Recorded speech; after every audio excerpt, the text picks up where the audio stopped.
you are, where you're calling in from, that would be awesome so that we can see, where people are joining us from today. And yeah, my name is Celine. I'm with the US Campaign for Palestinian Rights, and we'll get started in, maybe we'll give it like 2 more minutes. So yeah, in the meantime, we'd love it if you guys could introduce yourselves, and we'll be starting very soon.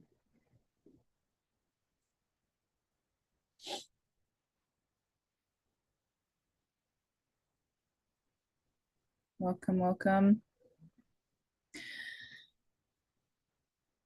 As people are joining, we're just asking everyone to introduce yourselves in the chat. Let us know where you're calling from. And we're just going to give it maybe 1 or 2 more minutes to allow people to join. And then we'll get started.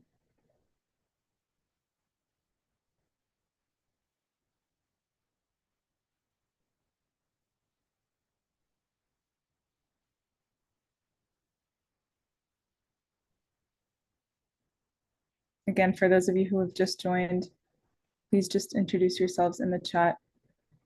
Also, let me know if at any point, and you can use the chat for this, but let me know if at any point you cannot hear me or if I'm cutting out at all. And just alert us if you need any support with anything throughout. And we'll do our best to keep track of the chat. We have me and Lead here that are going to just be following the chat along and making sure we can answer all your questions. So I'm seeing people are still joining, so we'll just give it a few more seconds and then we'll begin. Okay.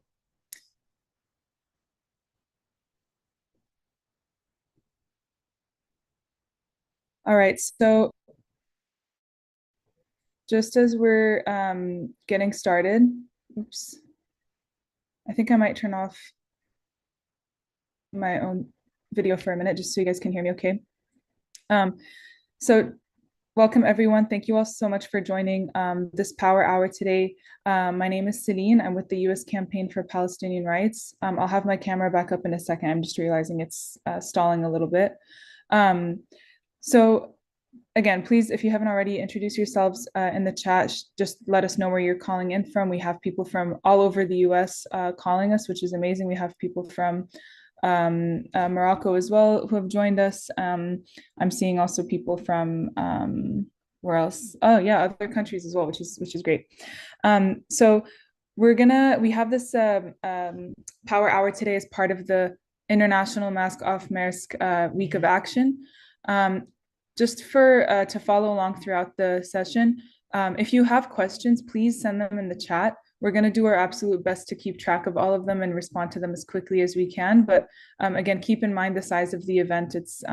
We have many attendees, so we'll again try to just follow along as much as we can as you all send your questions if you have any. And we're also going to be dropping links in the chat that you all can use throughout the session. So I'm going to go to the next slide. Again, any racism, Zionism, Islamophobia, anything like that in the chat will result from an automatic ejection from the event and will not be tolerated. So I want to preface with that. And just to say that, again, we want you all to connect with each other. Please use the chat to just respond to prompts that we're asking all of you. But if you want to respond to a specific participant, you can follow up with them one-on-one in the chat. So I'm going to just go through a little bit to begin about like why we're having this week of action. What is the recent report that was just launched from the Mask Off Maersk campaign about Maersk's role in the F-35 program or in the supply chain. After that, we're going to be hearing from Sumaya, who's our guest speaker from BDS Morocco, to talk about what has been going on in Morocco regarding this campaign and the international movement for an arms embargo. And then after that, we will take action together. So we'll take time to call Maersk offices, send emails to Maersk executives, and if we have time, we can also use the other action tools on the action tool page to tweet and post on Maersk social media pages. So that's what we're going to be doing together today. We likely won't take the full hour, but as long as we get through all of this, that's the goal of the Power Hour. And if you want to host your own, we do have a resource for that we'll share at the very end. And again, you guys can use these digital action materials at any point today and beyond to keep putting the pressure on Maersk. So again, as we all have seen, today is the digital day of action. It's again part of the International Week of Action targeting Maersk and weapons companies for their role in the F-35 supply chain. We've seen the Freedom Flotilla attempt to defy Israel's blockade, the brutal siege on Gaza. We are seeing right now the historic march to Gaza that has begun earlier this week. Also seeing the Samud convoy on the road to Gaza. And so we know that there's millions of people across the world who are mobilizing to break the siege and to end the genocide. And we're also seeing an increase of state and institutional efforts to cut ties with Israel. We've seen this on a financial level, on a diplomatic level. We've seen the cutting of contracts, divestment. And as Israel continues to be isolated on the global stage, this is really an important moment for us and the key moment for us to really advance the campaign for an arms embargo, and specifically for a two-way arms embargo. That means no weapons to Israel and no weapons from Israel. So this is the moment really for us to be exposing those who are profiting from the genocide, including the companies that are not only manufacturing, but also transporting the weapons, making it possible for this military cargo to reach Israel to be used in the genocide against the Palestinian people. So that's why this new report that was released by the Mask Off Maersk campaign is really important because, and we can drop the link to the report in the chat, but this report reveals that Maersk, which is one of the world's largest shipping companies, is a key facilitator of the F-35 fighter jets that Israel has been using throughout the genocide. This report, just to give a bit of a summary, exposed that between 2019 and 2025, Maersk transported half of all known F-35 wing shipments, including every F-35 delivered to Israel since at least March 2022. Just some context about that. What is the F-35? This is capable of carrying a large variety of weapons, including many of the weapons used frequently by Israel in its genocidal assault on Gaza. It can hold all variants of the Mk-80 series bombs, which make up the majority of the bombs dropped on Gaza. And we know that also the Israeli Air Force has relied very heavily on the F-35 fighter jet to carry out unprecedented airstrikes. They've used this weapon to destroy schools, refugee camps, hospitals, places of worship, have used it to murder tens of thousands of Palestinians. And we know that this is, this absolutely constitutes war crimes under international law. And, again, between December 2019 and January of 2025, Maersk facilitated at least 1,009 shipments. That totals more than 15.1 million pounds of military goods tied to global F-35 supply chains, including for Lockheed Martin, for Northrop Grumman, which are two of the most critical production hubs, specifically in Texas and in California, for the fighter jet program, and those have been transported by Maersk. So overall, what this campaign is trying to do, and again, we're dropping the report in the chat that you can read in full, but what this campaign is trying to do is to continue to expose these companies that are profiting from the genocide. And it's also exposing to us exactly how Zionism operates, right? Which is primarily through the defense and tech industries in the US.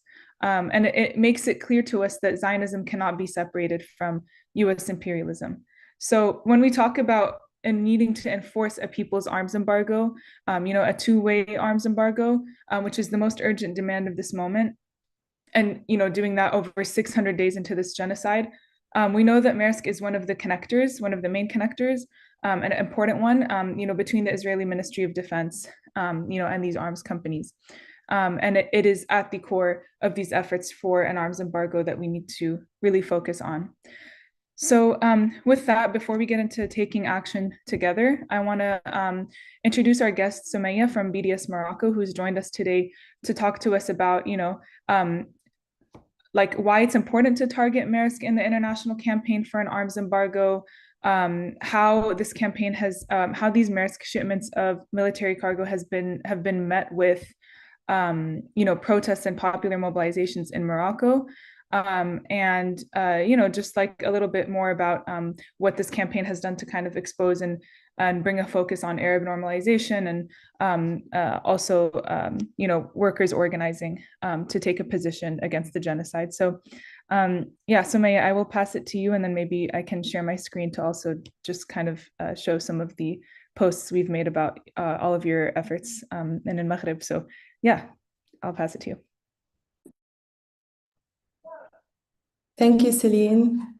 Hi, everyone. Glory to the martyrs, healing to the wounded, freedom to political prisoners in Zionist prisons, freedom to Palestine. Thank you again for having us today and for this space of international solidarity with Palestine. We're honored to be in the company of comrades standing together against genocide in Gaza and in support of the full and just liberation of the Palestinian people. I think it's clear by now that we are living through some of the most decisive moments in the long struggle of the Palestinian people for liberation. We are now more than 20 months into a full-blown, live-streamed Zionist genocide in Gaza, executed with total impunity and backed materially, politically, militarily, ideologically by the United States and the colonial West. We're watching men, women, and children in Gaza being murdered, besieged, denied food and water, denied access to medical care, to education, detained and tortured and forcibly expelled from their homes and forced to survive in horrible conditions. And yet, in the face of all this, Palestinians today are not begging the world for charity. They are calling for meaningful and material solidarity. And most of all, they're demanding an end to the complicity that enables this genocide. And we're not only talking about complicity from states, whether in the colonial West or normalizing regimes in the region, but also from corporations like Maersk, which provide the logistical and military lifelines for the Israeli war crimes, the Israeli genocide against the Palestinian people in Gaza. In Morocco, and while the people is demanding cutting all types of ties with the occupation state, authorities are keen on taking normalization to a whole other level by strengthening their military and security coordination with Israel, which officially started after signing the Abraham Accords, chaperoned by the US, but do actually go way back in time when the relations weren't as official. Authorities are continuing to welcome genocide ships from Maersk, a company which we know today is deeply complicit and directly implicated in transporting military equipment to the occupation army, especially all of this in the Moroccan context, especially after the Tanja Med port became the main operational hub in the Mediterranean for Maersk. It was previously in Al in Spain. The shipment, which Celine mentioned, the previous shipment of F-35 components last April was not the first, but it was definitely a major turning point in the campaign in Morocco for the campaign. And the popular pressure in April managed to delay the Nexo Maersk for almost 40 hours. Compared to its previously decided schedule. The people responded to the authorities letting genocide ships dock in Moroccan ports. They responded in Casablanca, in Tanja. Thousands flooded the streets and they marched to the ports, declaring that they are against normalization, but also against turning Moroccan ports into logistical hubs for genocide. Of course, all of this was faced with huge police repression, with huge campaigns of misinformation online, defamation campaigns also against organizers, etc. And this amount of repression can only be an indicator that strategic campaigns are definitely hitting a sensitive chord. And when we're talking about strategic campaigns like Mask of Maersk that have clear demands and are targeting the interests of these companies throughout the world, when we're talking about international complicity, the solidarity has to be international as well. And targeting the interests of these companies has to be everywhere, in every single ports that Maersk docks in. I think all of this is especially relevant right now in this moment where the contradictions are intensifying everywhere. And we cannot count on official institutions that completely abandon their moral and legal responsibilities to impose an arms embargo on Israel. Instead, the free people of the world must take on this responsibility, must demand and impose an arms embargo from below through popular pressure, through targeting the interests of these of the complicit companies, and in this case, Maersk. So, like I said, and in the context of Morocco, and I think our comrades in PYM have been following the campaign as well. The demands in the streets have been very clear since day one, because like I mentioned before, people in Morocco are refusing and are against all types of ties with Israel, let alone military involvement and military complicity. In this context of the previous or the last shipment that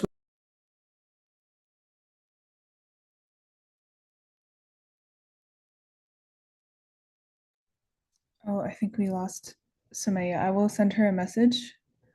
And in the meantime, I'm gonna just share, let me just send her a message, and I'm gonna just share my screen to show some stuff before she hops back on. Um, let's see. Just to give like a little bit more of a some visuals to what Sumaya was speaking about.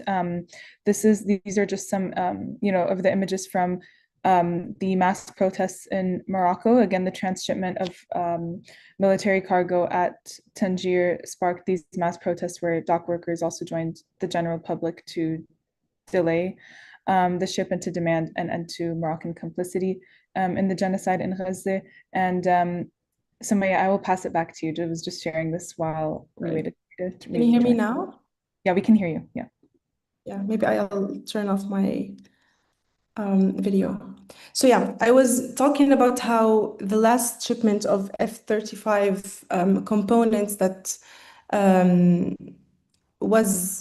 went through Moroccan ports heightened the campaign, and it was definitely a turning point where everyone was demanding the same thing, including workers' unions, including different organizations within the Moroccan Front in support of Palestine and against normalization, and of course, including the workers whose stance and the workers in Tanja, especially, who refused to work the ships, their position was only a representation, a reflection of the position of the people in the streets. So everyone was demanding the same thing, and the workers were also reflecting the same demands. I think the importance, maybe also Celine was talking about how the importance of this campaign internationally speaking.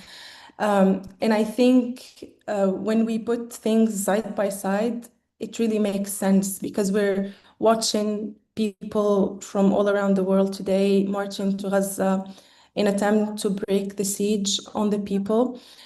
And they're faced with repression. The borders are being closed in their faces and they're being deported or detained. In the same time, the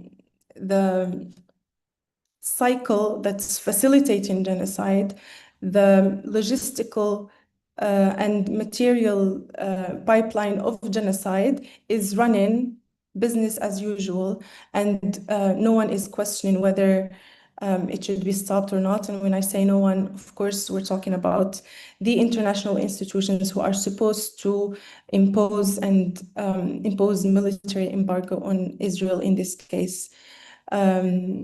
So yeah, I hope I covered most important aspects of the campaign, at least in the past few months in Morocco, and I'm happy to answer any questions as they come up. And yeah, good luck with the rest of this Power Hour. And thank you again for having us. Thank you so much, Sumaya, for joining us. And to BDS Morocco, which again, we shared the link to their Instagram in the chat and would encourage you all to follow them and their efforts. And again, just really appreciate having you on and talking to us about like just this international movement for an arms embargo and how people are kind of taking this into their own hands, because like you said, the governments are not responding, and it's our responsibility to also really take seriously like what can we do in this struggle to end this genocide and to isolate Zionism and to continue to struggle for the liberation of Palestine and for the liberation of the entire region from Zionism and from imperialism. So thank you again so much. And I think people also really appreciated in the chat hearing from you. And just to say that again, like, why this is so important is why what we're all doing here also right now is so important is, again, as Sumaya was saying, like these governments, these companies, they are lying. They're actively trying to mask their role in the genocide. And what we are doing through these campaigns is exposing the solid proof of their involvement in the genocide and using this to put pressure on them, and specifically right now on Maersk to meet our demands. So the actions that you're going to take today are probably not going to take a very long time, but they actually do have a very major impact. So once we get into it, like, once you start making calls, if you're not able to make a call, it means you've actually like disrupted their phone line. If you're not able to comment on Instagram, it means they shut off their comments. Like they're actually like seeing and responding to these things because we've been able to provide the solid proof to expose actually their very concrete role in this genocide. And I think that's part of not just that, but like another important role that this campaign has played that I think Sumaya spoke to really well is also exposing the role of complicit countries, including the role of complicit countries in the region, right? As like a necessary and like as a way that Israel is able to get these weapons and military cargo to continue this genocide, and that's why Morocco is such like an important node in the overall supply chain. So, again, here's just some of the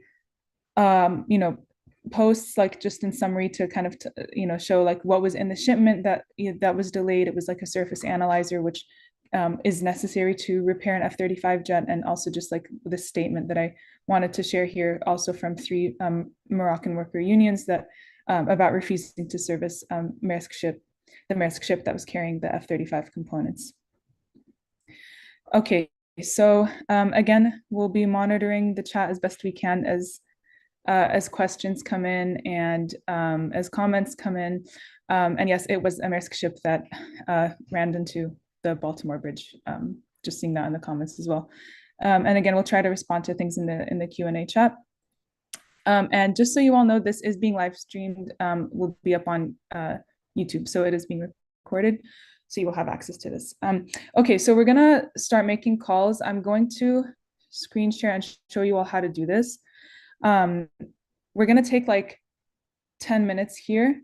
So get your phones out and get ready, because just want to show you all how to use these tools. So there's 2 main links you can use.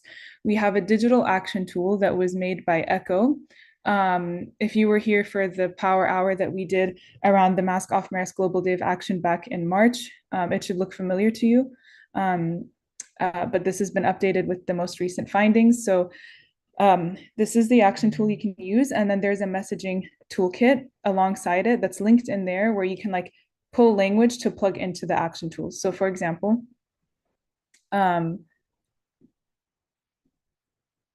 this is what the action tool looks like. So you have like a section on what you can click to post on LinkedIn or tweet, what you can click to send emails, and how to call. And then in this toolkit, that's also, we're going to drop in the chat as well, you have language that you can just plug in, sample tweets, sample Instagram and LinkedIn comments, sample phone banking script. To make it easier on everyone for the phone banking part, I just put it all here. This is a sample call script. And right here, you have on the top left, you see the general US phone line and the APM terminals phone line. You can call these phone lines to start making your calls and sharing. You can personalize this as well. You can change this up a little bit if you'd like, but this is just a sample call script for you to go off of. If you would like to find a local office near you, use this link right here, which is the maersk.com/contact. So once you click on that link, you'll be able to, for example, if I click on it here, oh, that's not going to take me to it. No, it will. You can find your local office. You just enter your country or your region, and you'll be able to find your local office and contact them. Otherwise, feel free to use these phone lines linked here or listed here. And let's take 10 minutes to do that. We're not going to play anything in the background while you do that so you can focus. But again, if you have any questions about this, I'm going to just leave this up here for a little bit so you all can use it. And let us know in the chat. Do you reach anyone? Do you talk to anyone? Is it blocked off? If it is, do you want to try calling a local office?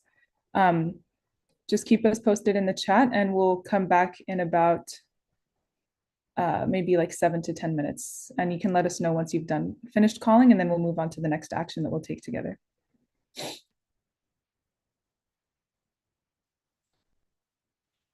And I'll just respond to a few of the questions. If you're not in the US, you can go to the contact page and look up your local or regional office, and you can maybe just call there.